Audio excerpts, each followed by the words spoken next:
Hi everybody, it's Miss Breanna from Weber Road, and today I'm going to tell you a story about how Jesus calmed the storm. This story is in Matthew, Mark, and Luke. I'm going to read to you from Mark. So it's chapter 4, starting in verse 35 and going through the end of the chapter. Now, Jesus has just been telling parables along the Sea of Galilee, including the parable of the sower. And he decides to go to the other side of the sea with his disciples. When evening had come, he said to them, "Let us cross over to the other side." Now when they had left the multitude, they took him along in the boat as he was, and other little boats were also with him. And a great windstorm arose, and the waves beat into the boat so that it was already filling. But he was in the stern, asleep on a pillow. And they awoke him and said to him, "Teacher, do you not care that we are perishing?" Then he arose and rebuked the wind and said to the sea, "Peace, be still." And the wind ceased, and there was a great calm. But he said to them, "Why are you so fearful? How is it that you have no faith?" And they feared exceedingly and said to one another, "Who can this be, that even the wind and the sea obey him?" I'd also like to read you the story from a storybook I have. See if you can zoom in on the picture. So when Jesus taught people, he often told them stories called parables. Sometimes the people listening to him did not understand what the stories meant. Even his disciples would become confused, but Jesus explained his stories to them when they were alone. Once, after a long day of teaching, Jesus said to his disciples, "Let us go over to the other side of the lake." Jesus wanted to get away from the crowd and have time to explain his words to his disciples, to rest, and to pray. So they left the crowd behind and got into a boat. Jesus quickly fell asleep on a cushion in the stern. "Master, Master, wake up," shouted the disciples. "Do you want us all to drown?" A terrible storm had come up while Jesus slept, and the waves were so big that they were coming over the sides of the boat. The disciples were terrified. Jesus calmly sat up and said to the wind and waves, "Quiet, be still." And the wind and sea were completely calm. As the boat rocked gently on the water, Jesus turned to his disciples and asked, "Why were you so frightened? Don't you have any faith?" Then the men were even more afraid. They asked each other, "Who is this man?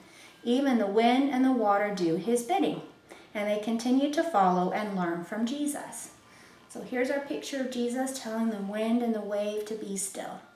What I like about this story is it helps us to remember, and no matter what happens and how scary things can be, God is always in charge, and we can trust him to take care of us, just like the disciples needed to trust Jesus.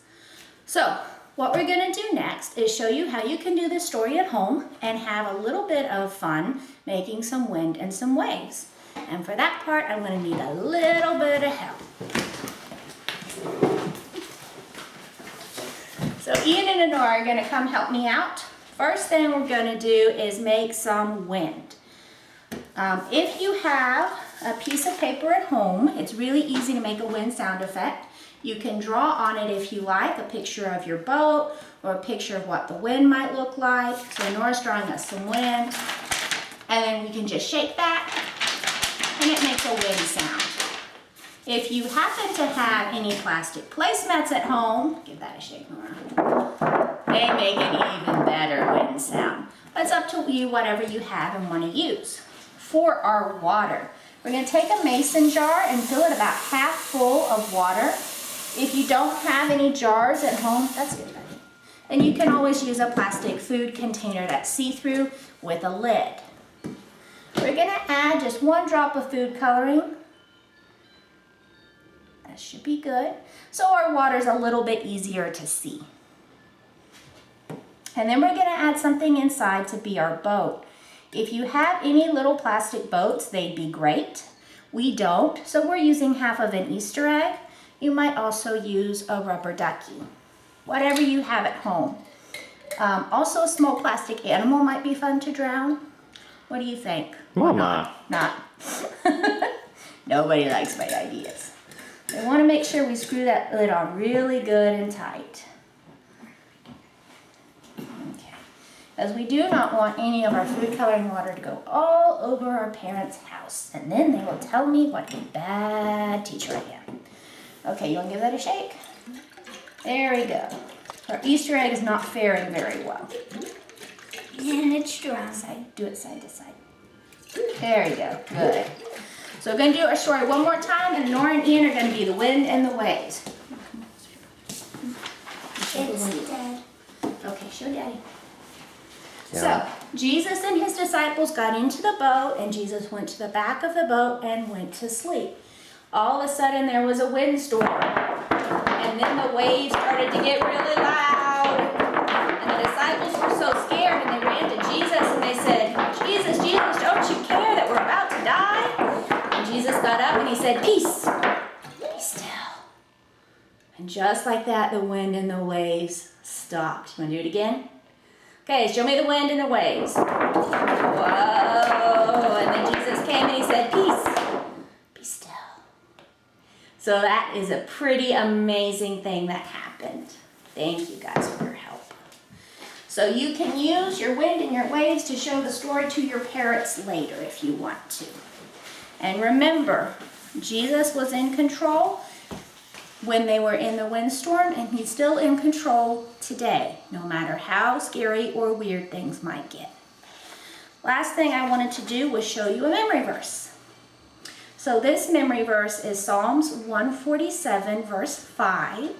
It is, great is our Lord and of great power. I think this is a great memory verse for this unit because it's reminding us of how powerful God is.